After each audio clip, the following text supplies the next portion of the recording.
S, நீங்க தம்ப்நெயில்ல பார்த்தது உண்மைதான். Best no fap challenge strategy இந்த வீடியோல நம்ம பார்க்க போறோம். ஒரு விஷயம் நமக்கு தேவையில்லைன்னு நல்லா தெரிஞ்சாலும் நம்ம அதை தொடர்ந்து செஞ்சுக்கிட்டே தான் இருக்கோம். நிறைய நேரம் நம்ம வாழ்க்கையில இப்படி தான் நடந்துகிட்டு இருக்கு. அப்படி நம்ம வாழ்க்கையில் இருக்கக்கூடிய தேவையில்லாத ஒன்றை விலக்கி வைக்க வேண்டிய விஷயம் தான் பான் பார்க்கறதும் மாஸ்டர்பேஷன் பண்றதும். நம்ம என்னதான் அதுக்கு அடிக்ட் ஆகி இருக்கோன்ட்டு தெரிஞ்சாலும் நம்ம நிறைய நேரங்களில் அதில் இருந்து வெளியில் வரணும்னு நினைக்கும் போது ரொம்பவே ஸ்ட்ரகிள் பண்ணிக்கிட்டு இருப்போம். உலகத்திலேயே கஷ்டமான ஒரு விஷயம் எதுன்னு பசங்கள்கிட்ட கேட்டால் கண்டிப்பாக அவங்களுக்கு இந்த ஒரு விஷயம் தெரியும். என்னைய கேட்டால் ஒரு விஷயத்தை தொடங்குறத விட நம்ம செய்யக்கூடிய விஷயத்தை சஸ்டெயின் பண்ணி தொடர்ந்து செய்கிறது தான் கஷ்டம்ட்டு சொல்லுவேன். அதுதான் என்னை பொறுத்த வரைக்கும் உலகத்திலேயே ரொம்ப ரொம்ப கஷ்டமான ஒரு காரியம். சொல்லப்போனால் நம்ம நிறைய பேரால் முடியாத காரியமும் அதுதான். அதனால தான் அதை நான் கஷ்டமான காரியம்ட்டு சொல்கிறேன். நிறைய நேரம் பான் பார்க்கக்கூடாது, மாஸ்டர்பேஷன் பண்ணக்கூடாது அப்படின்னு பல தடவை முடிவு பண்ணியிருப்போம். அதுக்கான முயற்சிகளையும் தொடர்ந்து செஞ்சு நோ ஃபேபை ஃபாலோ பண்ணிட்டு கூட இருப்போம். ஆனால் அதை தொடர்ந்து செய்யாமல் இருப்போம். சொல்லப்போனால் இந்த ஒரு சேலஞ்சை செய்ய முடியாத சூழலுக்கு நம்ம தள்ளப்பட்டிருப்போம். இதுக்கு இல்லையா சார் ஒரு எண்டு அப்படிங்கிற கேள்வி தான் நம்ம மனசுக்குள்ள இருக்கும். இதுக்கு ஏதாச்சும் ஒரு தீர்வு இருந்தால் சொல்லுங்க அப்படின்ட்டு லாஸ்ட் வீடியோவில் நூற்றுக்கணக்கான பேர் கமெண்ட் பண்ணியிருக்கீங்க. அதுக்கான தீர்வு தான் இந்த வீடியோவில் நான் உங்களுக்கு சொல்ல போகிறேன். இத்தனை நாளாக இப்படி யாரோ சொன்னதை கேட்டு தான்ப்பா நிறைய முயற்சிகள் எல்லாமே எடுத்தேன், ஆனால் எதையுமே என்னால் சரியாக பண்ண முடியல அப்படின்ட்டு நீங்கள் சொல்கிறது எனக்கு நல்லாவே கேட்குது. இந்த இடத்துல நீங்கள் ஒரு விஷயத்தை ரொம்ப நல்லா புரிஞ்சுக்கோங்க. நம்மளால செய்ய முடியாத விஷயம்ட்டு இங்கே எதுவுமே இல்லை. நம்மளோட டிஸ்ட்ராக்ஷன்ஸ் தான் நம்ம நினைக்கக்கூடிய விஷயத்தை செய்ய விடாமல் தடுக்குது. நான் சொல்கிறதா இருந்தாலும் வேற யார் சொல்கிறதா இருந்தாலும் அதில் கொஞ்சம் நல்லா கான்சென்ட்ரேட் பண்ணி அதுக்காக கன்சிஸ்டண்ட்டாக ஒர்க் பண்ணி அதோட கொஞ்சம் கஷ்டப்பட்டு அதை செய்ய முயற்சி பண்ணுங்க. கண்டிப்பாக எந்த விஷயமா இருந்தாலும் உங்களாலையும் செய்ய முடியும். அதே மாதிரி தான் நான் சொல்லக்கூடிய விஷயங்களை சரியாக ஃபாலோ பண்ணனா கண்டிப்பாக உங்களால் பான் அடிக்ஷனில் இருந்து வெளியில் வர முடியும்ட்டு நான் நம்புகிறேன். நீங்களும் உங்களால் முடியும்ட்டு நம்பினீங்க அப்படின்னா இந்த வீடியோக்கு ஒரு லைக் பண்ணிவிட்டு நம்மளுடைய சேனலை சப்ஸ்கிரைப் பண்ணிவிட்டு இந்த வீடியோவை எங்கேயுமே ஸ்கிப் பண்ணாமல் கடைசி வரைக்கும் பாருங்கள். நெக்ஸ்ட் ஒரு 90 டேஸில் இந்த ஒரு பான் அண்ட் மாஸ்டர்பேஷன்லேருந்து ஃபுல்லாக நம்ம வெளியில் வரதுக்கு நிறைய விஷயங்கள் இந்த வீடியோவில் சொல்ல போகிறேன். இந்த நேரத்தில் உங்ககிட்ட ஒரு கேள்வி கேட்கணுன்ட்டு நான் நினைக்கிறேன். இந்த பான் பார்க்கக்கூடிய பழக்கம் உங்களுக்கு எப்போ வந்துச்சுன்ட்டு ஞாபகம் இருக்கா? எப்படி பான் பார்க்க ஸ்டார்ட் பண்ணீங்கன்னு யோசிச்சு பாருங்க. எப்போல இருந்து யார் மூலமாக நீங்கள் மாஸ்டர்பேஷன் பண்ண ஸ்டார்ட் பண்ணீங்க அப்படின்ட்டு எல்லாம் யோசிச்சு பார்த்தா பதில் கிடைக்கல இல்லையா? ஏன்னா இதெல்லாம் நம்ம எல்லாருக்குமே ரொம்ப நேச்சுரலாக இருக்கக்கூடிய ஒரு விஷயம் தான். வாழ்க்கையில் எல்லாரும் கடந்து போக வேண்டிய ஒரு சாதாரண விஷயம் தான் இந்த ஒரு பழக்கம். ஆனால் அதுக்கு நம்ம அடிக்ட் ஆகும்போது தான் நமக்கு நிறைய பிரச்சனைகள் வர ஆரம்பிக்குது. இதை நம்ம ஸ்டார்ட் பண்ணும்போது ரொம்ப சாதாரணமாக தான் இருந்திருக்கும். அப்போது அது பயங்கரமான ப்ளஷரை கொடுத்துருக்கோம். அதை தாண்டி நம்ம வேற எதையுமே யோசிச்சிருக்கவே மாட்டோம். ஆனால் இன்னைக்கு நம்ம நினைச்சு பார்க்க முடியாத அளவுக்கு ஒரு அடிக்ஷன் ட்ராப்ல மாட்டிக்கிட்டு இருக்கோம். மென்டலி பிசிக்கலி நிறைய ப்ராப்ளத்தை டெய்லியும் ஃபேஸ் பண்ணிக்கிட்டு இருக்கோம். எந்த ஒரு விஷயமும் பழக்கமா இருக்கிறதுக்கும் அடிக்ஷனா இருக்கிறதுக்கும் நிறைய வித்தியாசம் இருக்கு. ஹேபிட் அப்படின்றது நம்ம வாழ்க்கையோட ஒரு அங்கம். ஆனா அடிக்ஷன் நம்ம வாழ்க்கையை கொஞ்சம் கொஞ்சமா அழிக்கக்கூடிய மோசமான ஒரு விஷயம். நம்ம பான் அண்ட் மாஸ்டர்பேஷனை ஸ்டார்ட் பண்ற அளவுக்கு அதுல இருந்து வெளியில வர்றது ஈஸியான விஷயம் இல்லை. ஆனா அது நம்மளால முடியாத ஒரு விஷயமும் கிடையாது. அதுக்கு நம்மளோட தொடர் முயற்சி மற்றும் கான்ஃபிடன்ஸ் ரொம்ப ரொம்ப முக்கியம். உங்க கூட துணையா நிக்கிறதுக்கு நம்முடைய கம்யூனிட்டியும் நானும் தயாரா இருக்கோம். இப்படி தொடர் முயற்சினால அதுல இருந்து வெளியில வந்து உங்களோட மனசை கண்ட்ரோல் பண்ண தெரியும் அப்படின்னா இன்னைக்கு உங்களுடைய வாழ்க்கையில மிகப்பெரிய உயரங்களை நீங்க அடைஞ்சுக்கிட்டு இருக்கீங்க அப்படின்ட்டு அர்த்தம். அந்த இடத்துக்கு கண்டிப்பா நீங்க எல்லாருமே வரணும். பான் அண்ட் மாஸ்டர்பேஷன் மட்டும் இல்லைங்க, எந்த அடிக்ஷனா இருந்தாலும் அதோட மைய புள்ளி மனசை கட்டுப்படுத்துறது தான் ஆரம்பமாகுது. அதோட முதலும் முடிவும் மனசை கண்ட்ரோல் பண்றது தான். நம்ம மனசை கட்டுப்படுத்த தெரிஞ்சா நம்ம நினைச்ச எல்லாத்தையுமே சாதிக்க முடியும் இல்லையா? மனம் போன போக்கில் போகட்டும்ட்டு விட்டா அது என்னைக்குமே நமக்கு சரியான பாதையை காட்டாது. சரி, இந்த அட்வைஸ் எல்லாம் யாருப்பா கேட்டாங்க? இப்போ நம்ம கதைக்கு வருவாங்க. இதெல்லாம் வாழ்க்கையில சாதாரணமான விஷயம்ட்டு நீங்க சொல்றீங்க, நம்ம வாழ்க்கையில கடந்து போகக்கூடிய விஷயம் தான்ட்டு சொல்றீங்க. அப்புறம் எதுக்கு இதுல இருந்து வெளியில வரணும்? இப்படி ஒரு கேள்வி எல்லாத்துக்குள்ளயுமே இருக்கும். எதுக்கு இவ்வளோ கஷ்டப்படணும் அப்படின்ற கேள்வி உங்களுக்குள்ளயுமே இருந்திருக்கும். இந்த கேள்வி உங்களுக்கு இப்போதைக்கு வந்துச்சு அப்படின்னா உங்க வாழ்க்கையை பிஃபோர் பான் அண்ட் ஆஃப்டர் பான்ட்டு பிரிச்சுக்கணும். ஒரு நிமிஷம் உங்க மனசாட்சி படி உங்க வாழ்க்கையில பான் பார்க்க ஸ்டார்ட் பண்ணதுக்கு முன்னாடி, பான் பார்க்க ஆரம்பிச்சதுக்கு பின்னாடி நடந்த மாற்றங்கள், நன்மைகள், தீமைகள் என்னென்ன அப்படின்ட்டு நீங்க யோசிச்சு ஒரு பேப்பர்ல ஹிண்ட்ஸ் மாதிரி நோட்ஸ் எடுங்க. அதை யோசிச்சு புரிஞ்சுக்கும் போது இதுல இருந்து வெளியில வரணும்ட்டு நான் சொல்றதோட அர்த்தம் உங்களுக்கே புரிய வரும். வாழ்க்கையில ஏதோ ஒன்று மிஸ் ஆகிற மாதிரி நம்ம அடிக்கடி ஃபீல் பண்ணுவோம். நம்ம நினைச்சதையெல்லாம் சரியா செய்ய முடியாது, அடிக்கடி சோம்பேறித்தனமாகவே இருக்கும். எதுக்கு எடுத்தாலும் தள்ளி போடக்கூடிய ஒரு பழக்கம் நம்ம கூடவே வர ஆரம்பிக்கும். ஒரு கில்ட் ஃபீல் எப்பவுமே நமக்குள்ள இருந்துகிட்டு இருக்கும். மற்றவங்க மாதிரி நம்மளுடைய ஸ்கின் ஒரு க்ளோவா இல்லையே, பார்க்க நம்ம அட்ராக்டிவா இல்லையே அப்படின்ட்டு ஃபீல் பண்ண ஆரம்பிப்போம்.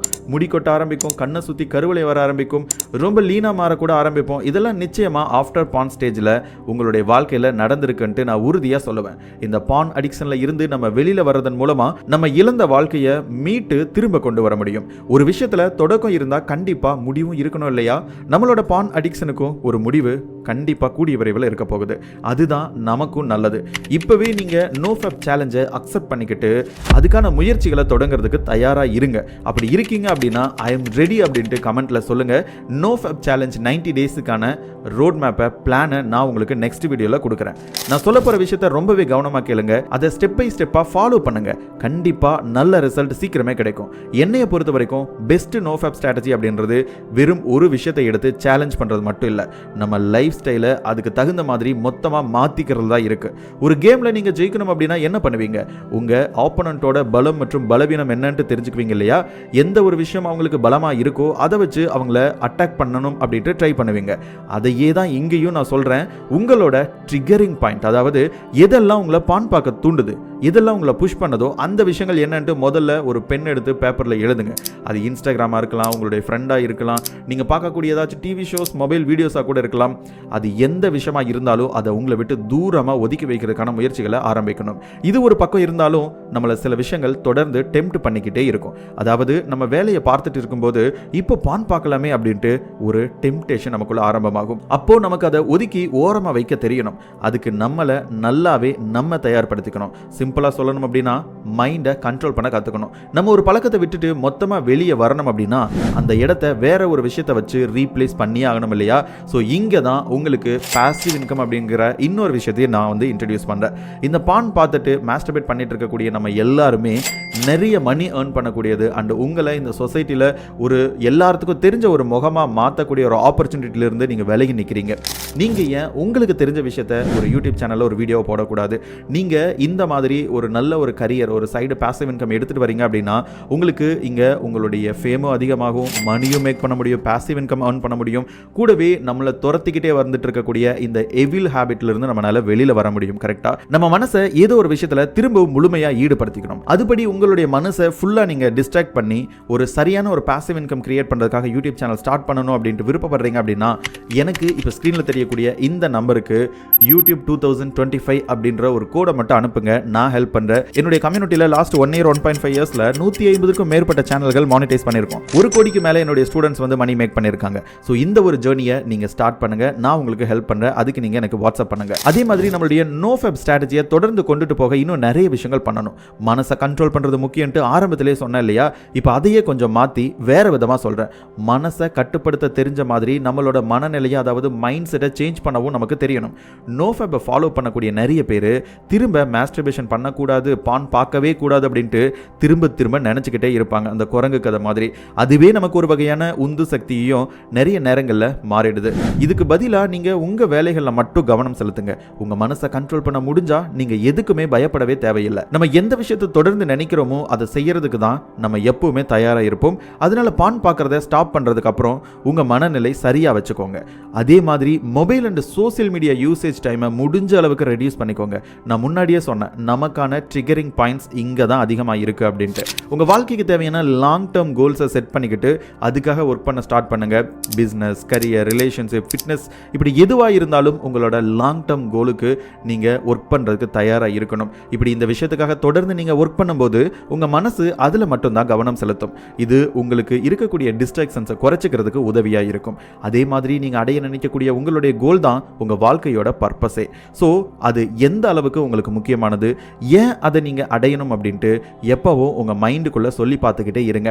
அது தொடர்ந்து உங்கள் மனசுக்குள்ளே இருக்கும்போது நம்ம அந்த விஷயத்தை சரியாக செய்யணும். அதுக்காகவாவது இந்த அடிக்ஷனில் இருந்து வெளியில் வரணும் அப்படின்ற எண்ணம் நமக்குள்ளே வரும். நம்ம வாழ்க்கைக்கு தேவையில்லாத விஷயத்தை செய்யணும் அப்படின்ற எண்ணங்கள் எல்லாமே ஷார்ட் பீரியட் ஆஃப் டைமுக்கு மட்டும்தான் நம்ம மனசில் இருக்கும். அந்த எண்ணத்தை நம்ம அப்போவே விரட்டிட்டோம் அப்படின்னா நம்ம உண்மையாகவே பவர்ஃபுல்லான ஒரு பர்சன் தான். ஏதாவது வேலை செஞ்சுட்டு இருக்கும்போது திடீர்னு மாஸ்டர்பேட் பண்ணணும் அப்படின்ற ஒரு எண்ணம் வரும். அதை ஒரு 5 minutes டிலே பண்ணுங்க. 5 நிமிஷத்துக்கு அப்புறம் பண்ணலான்ட்டு கொஞ்சம் கண்ட்ரோல் பண்ணிட்டு இருங்க. அடுத்த 5 நிமிஷத்தில் அந்த எண்ணம் உங்கள் மனசில் இருந்து காணாமல் போயிடும். அதுக்கு நீங்கள் உங்களை நல்லாவே டிஸ்ட்ராக்ட் பண்ணுங்கள். அந்த டைமில் நீங்கள் ஒரு யூடியூப்காக ஒரு வீடியோ கிரியேட் பண்ணணும் அப்படின்றதோ அல்லது ஏதோ ஒரு விஷயம் லேர்ன் பண்ணுறது அல்லது யாராவது நண்பர்கள் கூட பேசுறது அல்லது வெளியில் போகிறது இந்த மாதிரி பழக்கத்தை ஏற்படுத்திக்கோங்க. இதெல்லாம் ஒரு பக்கம் இருந்தாலும் இப்போ நான் சொல்ல போகிற கோல்டன் ரூல் உங்களோட நோஃபேப் ஸ்ட்ராட்டஜிக்கே கிங் மாதிரி இருக்கும். அப்படி என்னப்பா அதுன்னு கேட்குறீங்களா? உங்களை எப்பவும் பிஸியாக வச்சுக்கிறது தான் அந்த கோல்டன் ரூல்.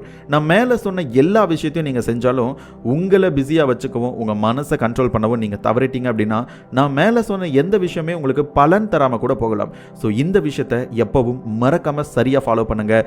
நோஃபேப் சேலஞ்சில் உங்களுக்கு கண்டிப்பாக சீக்கிரமே நல்ல ரிசல்ட் கிடைக்கும்ட்டு நான் நம்புகிறேன். நீங்களும் நம்பினா இப்போவே உங்கள் முயற்சியை தொடங்குங்க. நம்மளுடைய சேனலை மறக்காமல் சப்ஸ்கிரைப் பண்ணிக்கோங்க. அண்ட் உங்களுக்கு நோஃபேப் சேலஞ்சில் ஒரு 90 days சேலஞ்ச் வேணும் அப்படின்னா 90 days நோஃபேப் சேலஞ்ச் அப்படின்ட்டு கமெண்ட்டில் சொல்லுங்கள். எஸ், பாய். அடுத்த வீடியோவில் மீண்டும் சந்திப்போம். Take care.